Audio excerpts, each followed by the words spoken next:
Pertama, diksi imajinatif ini selalu dibangun di framing, ya, menguap sebagai suatu benturan-benturan politik yang mana kita tidak tahu apakah itu bagian dari teori bakar rumah atau itu sengaja diciptakan supaya ada keresahan di dalam kader. Tetapi saya ingin yakinkan bahwa karena PDIP memiliki kader-kader yang kualitasnya excellent, mungkin nilainya A+ kalau di mata kuliah, ya. Sehingga bagi PDI situasi seperti ini adalah sesuatu yang membuktikan bahwa PDIP memiliki kualitas yang lebih unggul dari partai yang lain. Demokrasi yang terjadi di Republik ini, dan kalau kita komparatifkan dengan Amerika, Partai Republik tidak pernah merebut, ya, atau istilah lain mencawe-cawe kader Partai Demokrat, apalagi untuk dijadikan capres atau cawapresnya, ya.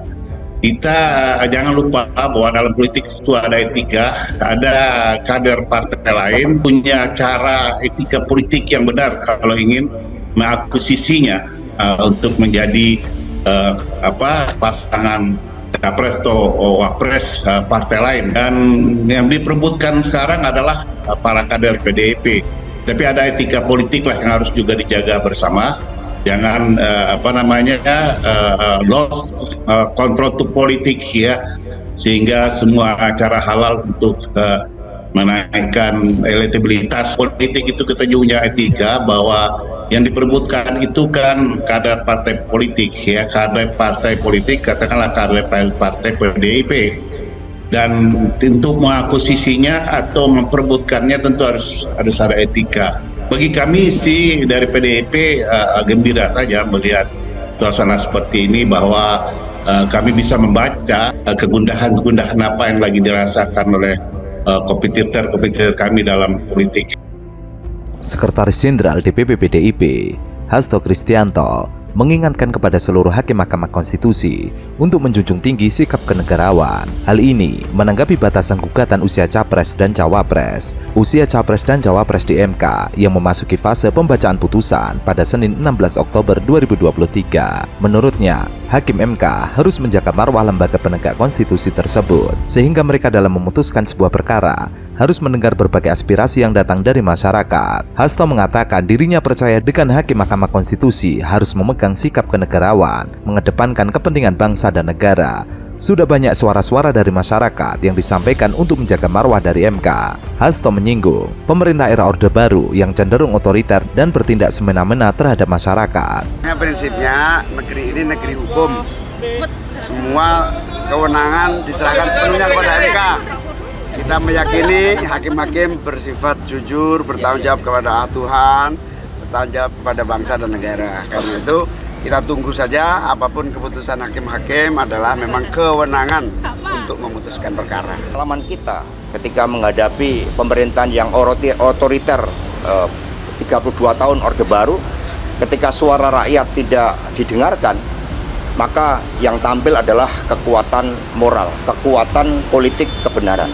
Maka kami meyakini Mahkamah Konstitusi juga mendengarkan seluruh aspirasi yang disuarakan rakyat, termasuk apa yang terpendam adalah muatan perintah konstitusi bahwa hakim Mahkamah Konstitusi harus memiliki sikap kenegarawanan. Dirinya meyakini suara-suara itu didengar karena pengalaman ketika menghadapi pemerintah yang otoriter 32 tahun Orde Baru. Ketika suara rakyat tidak didengarkan, maka yang ditampilkan adalah kekuatan moral, kekuatan politik. Meski begitu, dirinya masih meyakini bila Hakim MK bisa menjaga marwah lembaganya dan mendengarkan seluruh aspirasi masyarakat. Hasto meyakini Mahkamah Konstitusi juga mendengarkan seluruh aspirasi yang disuarakan rakyat, tapi yang terpenting adalah muatan perintah konstitusi bahwa Hakim MK harus memahami sikap negarawan. Sebelumnya, MK telah menjadwalkan sidang putusan uji materi atas pasal dalam Undang-Undang Pemilu yang mengatur tentang batas usia minimal Capres dan Cawapres. Kita tidak boleh mengintervensi hakim, cuma standar ilmiahnya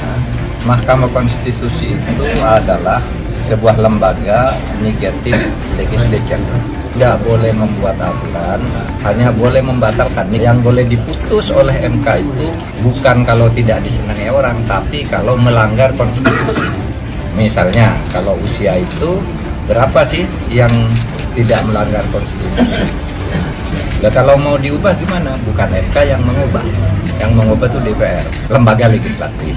Nah, MK sudah tahu itu, dan selama ini kalau menyangkut open legal policy itu MK bukan menolak gugatan tetapi tidak menerima.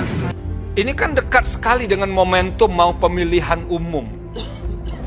Dekat banget begitu. Apakah ini digunakan sekarang atau untuk pemilu 2029? Pertanyaan besar kami sebetulnya.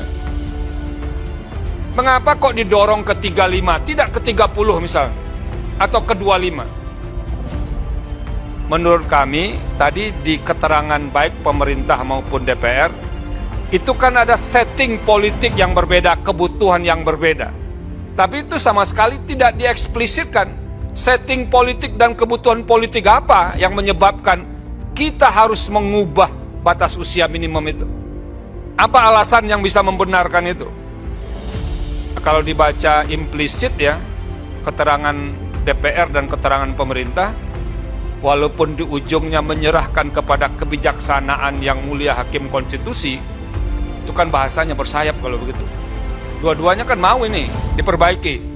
Kalau pemerintah dan DPR sudah setuju, mengapa tidak diubah saja undang-undangnya? Jadi tidak perlu melempar isu ini, soal ini di Mahkamah Konstitusi untuk diselesaikan.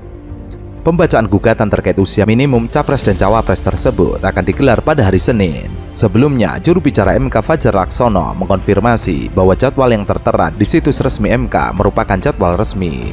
Sementara itu, pengamat Rocky Gerung mengamini pernyataan pers yang dikeluarkan Ketua Dewan Nasional Setara Institut, Hendardi, tentang uji material batas usia Cawapres di Mahkamah Konstitusi. Menurut Rocky, Presiden dan Mahkamah Konstitusi berkomplot untuk membatalkan dasar-dasar demokrasi. Kemarahan publik harus diucapkan secara tegas bahwa rakyat menuntut keadilan konstitusi. Gugatan mengenai batas usia calon wakil presiden di Undang-Undang Pemilu ini diajukan oleh Partai Solidaritas Indonesia, kini dipimpin Kaisang Pangarep, putra bungsu Jokowi. Adapun Mahkamah Konstitusi kini dipimpin oleh Anwar Usman yang merupakan adik ipar Jokowi. Mahkamah Konstitusi disebut-sebut telah selesai menggelar rapat permusyawaratan hakim atas permohonan uji materi pasal 169 huruf Q huruf 7 tahun 2017 tentang pemilu. Pasal ini berbunyi, persyaratan menjadi calon presiden dan calon wakil presiden adalah berusia paling rendah 40 tahun. Ketika Mahkamah Konstitusi mengabulkan uji materi tentang batas usia capres dan cawapres tersebut, Rocky Gerung menilai MK akan menggulirkan konstitusi dan memperburuk proses-proses pendidikan politik masyarakat. Hal tersebut juga dinilai tidak masuk akal secara etis karena konflik kepentingan keluarga.